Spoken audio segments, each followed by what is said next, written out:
Après une victoire très importante en milieu de semaine en Ligue des Champions, Tottenham était de retour à domicile en Première Ligue pour jouer un match contre Everton. Match qui est aussi très important parce que Tottenham n'a pas été flamboyant en ce début de saison et c'est une très belle victoire au final qu'on a eue. Donc c'est parti pour le débrief de ce match-là.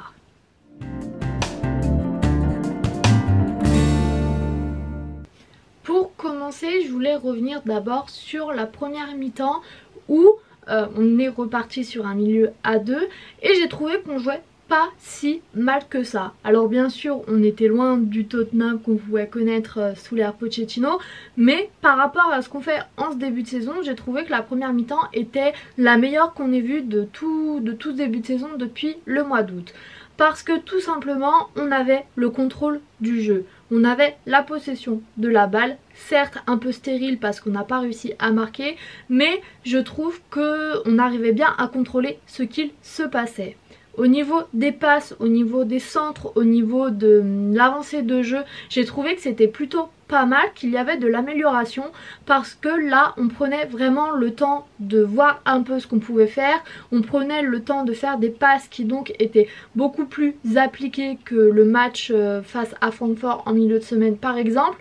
Donc moi j'ai vraiment bien aimé, je dirais pas que j'ai beaucoup aimé, mais j'ai bien aimé cette mi-temps parce que j'ai retrouvé un peu un Tottenham au contrôle, un Tottenham qui m'avait manqué parce que jouer vite c'est bien mais jouer dans la précipitation c'est pas super cool parce que du coup nos contre-attaques, la construction de notre jeu n'allait pas au bout. Alors là, il y a eu du problème du déchet devant le but, dans les tirs notamment, donc c'est encore une autre histoire. Mais sur la construction de jeu en général, j'ai trouvé ça plutôt très bien.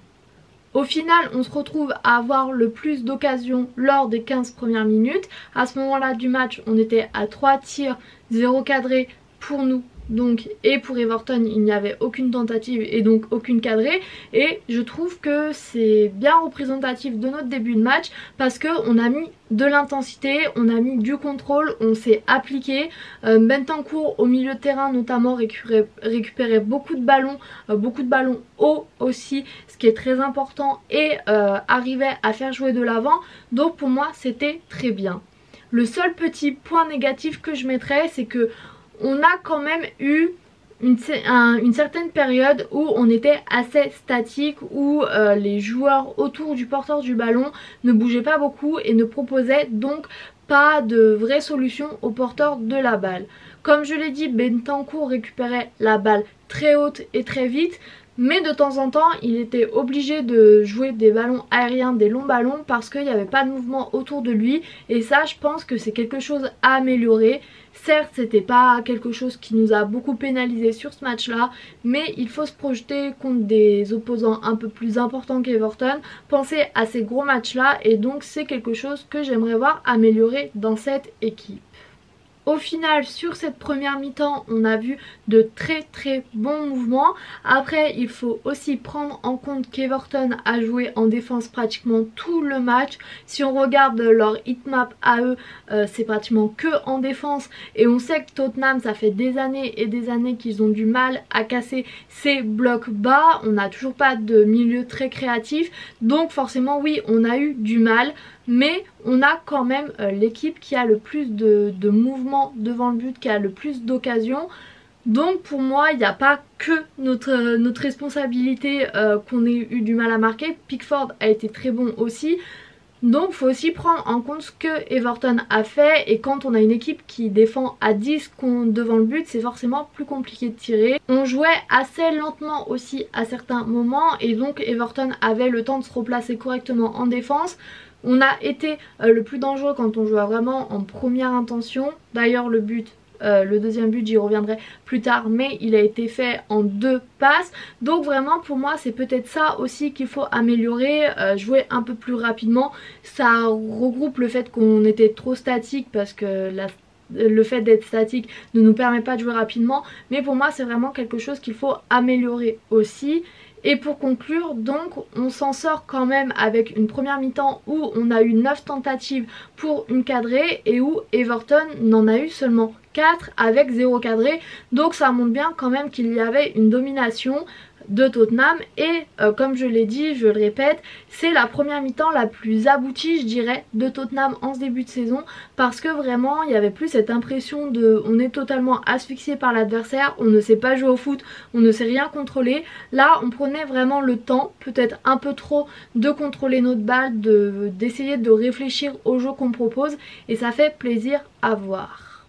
Pour la deuxième mi-temps, là ça a changé complètement je trouve, parce que très vite, à peu près autour de la 50e, on est passé en 3-5-2 et ça a vraiment changé tout le match pour moi, parce que avec un troisième milieu de terrain, on a pu prendre totalement le contrôle du match. En première mi-temps on a laissé quelques occasions à Everton, mais après une fois qu'on est passé en 3-5-2 c'était fini pour eux. J'ai dit qu'à la mi-temps ils étaient à 4 tentatives, à 4 tirs pour 0 cadré. À la fin du match, donc après 45 minutes en plus, ils étaient toujours à ce chiffre là. Donc vraiment une fois qu'on est passé à 3 milieux, Everton n'a plus existé du tout. Et ça montre que c'est peut-être le format de jeu qu'on doit adopter, parce que faire rentrer Bissouma au milieu, ça permet en partie d'avoir le deuxième but, parce que le fait que Bissouma soit là en backup pour aider la défense en cas de contre-attaque d'Everton, ça permet à Bentancur et à Højbjerg, donc les deux instigateurs du deuxième but, de jouer plus haut, de se projeter plus haut, et donc à Højbjerg de se retrouver dans la surface de réparation quand on a besoin de lui. Et c'est pour ça que, pour une de ces raisons, que j'aime bien le milieu à 3, parce que ça permet à Bissouma, je pense qu'il le fera aussi, mais ça permet à chaque milieu de terrain de pouvoir se projeter plus haut, parce qu'ils savent qu'il y a un backup, alors que à 2, si notre milieu de terrain se projette trop haut, on n'a plus personne pour revenir défendre après en cas de contre-attaque. Et donc c'est vraiment très bien de voir ces trois là jouer comme ça, se compléter les uns les autres. Un des autres grands changements de ce match là, c'est la présence de Doherty. Donc Emerson est toujours sous le coup de son carton rouge, donc on était obligé d'avoir Doherty. Et son jeu a été très bon, son match a été très bon, à un point que je ne veux plus voir Emerson Royal dans les gros matchs, dans les matchs de Premier League. On va forcément être obligé de faire tourner, et si Spence ne peut pas forcément faire tourner tous les matchs, il peut être blessé, il peut être suspendu lui aussi, Emerson en coupe, pour les petits matchs ça ira, mais pour les matchs importants je ne veux voir que Doherty et Spence quand il sera prêt. Mais pour moi le match de Doherty montre tout ce que Emerson ne peut pas faire. En passant en 3-5-2 on a vu un Doherty qui était très utile au jeu, qui proposait plus de solutions, qui était plus près de Kane, de Son, donc il pouvait donner plus de centres, qui pouvait aider tout simplement le jeu, et ça fait plaisir de voir un joueur comme ça. Spence est rentré peut-être 2 minutes avant la fin du match, donc oui ça fait pas beaucoup de minutes de jeu, mais rien que son entrée montre qu'Antonio Conte trouve qu'il a le niveau, trouve qu'il mérite ces minutes là, et ce n'est pas rien, parce qu'on sait que Conte ne fait pas rentrer un joueur juste pour lui faire plaisir.